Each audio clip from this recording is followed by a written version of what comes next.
کہ وہ مجھے جان بوجھ کر آزما رہی تھی۔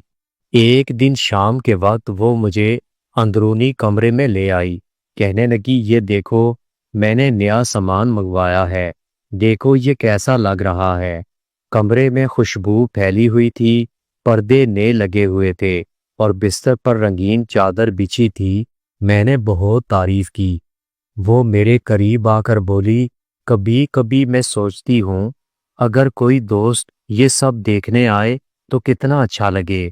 ان کے لہجے میں چھپی ہوئی خواہش صاف محسوس ہو رہی تھی۔ میں نے ان کی آنکھوں میں جھانک کر دیکھا تو وہ پل بھر کو نظریں چرا گئیں، لیکن ان کے رخساروں پر ایک دم لالی آ چکی تھی۔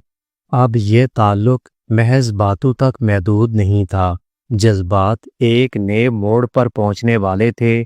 خالہ کے ہر انداز، ہر بات میں ایک اشارہ تھا اور میں جان گیا تھا کہ وہ مجھے خود سے دور نہیں کرنا چاہتی۔ راستہ صاف تھا، صرف ایک قدم بڑھانا باقی تھا۔ اس دن کے بعد میرا دل بے چین رہنے لگا۔ خالہ کے کمرے میں گزرا ہوا لمحہ بار بار ذہن میں آ رہا تھا۔ پھر ایک دن شام کے وقت میں پھر ان کے گھر چلا گیا۔ دروازہ بند تھا لیکن اندر سے ہلکی موسیقی کی آواز آ رہی تھی۔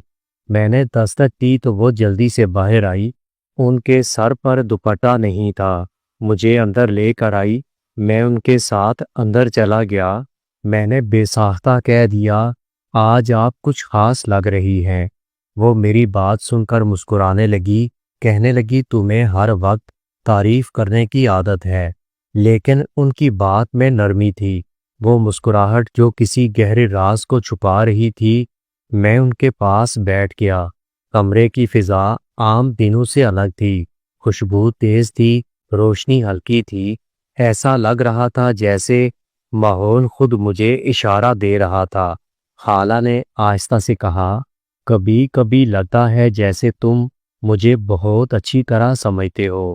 میں نے جواب دیا، شاید اس لیے کہ آپ کے ہر جذبے کو میں محسوس کرتا ہوں۔ میری بات سن کر وہ تھوڑی دیر خاموش رہی، مگر خاموشی کے پیچھے ایک ہلچل تھی۔ میں نے پہلی بار ان کے قریب ہو کر بات کرنے کی ہمت کی۔ اس کے بعد ملاقاتوں کا رنگ بدل چکا تھا۔ پہلے جو بات مذاق تک محدود تھی، اب ان میں نئی گہرائی آنے لگی۔ ایک دن خالہ کہنے لگی، کبھی سوچا ہے انسان کو ہمیشہ اپنی عمر کے برابر ہی ساتھی کیوں چاہیے ہوتا ہے؟ کبھی کبھی مختلف عمر کا ساتھ زیادہ اچھا لگتا ہے۔ میں نے خالہ کی طرف دیکھتے ہوئے کہا، ہاں، کیونکہ وہاں سمجھ بوجھ اور تجربے کا رنگ ہوتا ہے۔ خالہ نے میرا ہاتھ پکڑ لیا۔ ان کی انگلیوں کی نرمی میرے ہاتھ پر محسوس ہو رہی تھی۔ اب ہم دونوں ایک دوسرے کے رازدار بن چکے تھے۔ وہ میرے سامنے اپنے دل کی بات رکھتی اور میں بھی اپنی بے چینی بیان کرتا۔ انہوں نے اپنے بال کان کے پیچھے کیے، پھر آہستہ سے کہا، کبھی کبھی لگتا ہے جیسے یہ وقت تمہارے بغیر گزرتا نہیں ہے۔ اور میں جان گیا تھا کہ وہ اکیلا پن جو خالہ کو ستا رہا تھا اب ختم ہونے والا تھا۔ وہ لمحہ کبھی صرف باتوں اور مسکراہٹ تک محدود نہیں تھا۔ میں ان کے قریب گیا۔ ان کے چہرے پر بہت تھکن تھی۔ میں نے ان کے ہاتھ تھام لیے۔ خالہ نے اپنا ہاتھ نہیں چھوڑایا۔ ان کی آنکھوں میں ایسا سکون تھا جیسے برسوں سے انتظار کر رہی تھی۔ اس کے بعد ہمارے درمیان دیواریں ختم ہو چکی تھیں۔ اس لمحے میں نے پہلی بار انہیں اپنے قریب کر لیا تھا۔ اس دن کے بعد ہمارا سلسلہ معمول بن چکا تھا۔ میں روز ان کے گھر جاتا اور ہم دونوں اپنی تنہائی کو ایک دوسرے کے ساتھ شیئر کرتے۔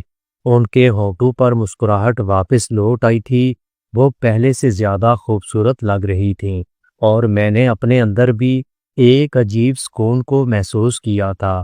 خالہ اکثر کہتی ہیں، بیٹا یہ سب ایک راز ہے، اسے راز رہنے دو، لوگ سمجھ نہیں پائیں گے۔ میں مسکرا کر جواب دیتا، خالہ یہ راز تو میری زندگی کا سب سے خوبصورت تحفہ ہے۔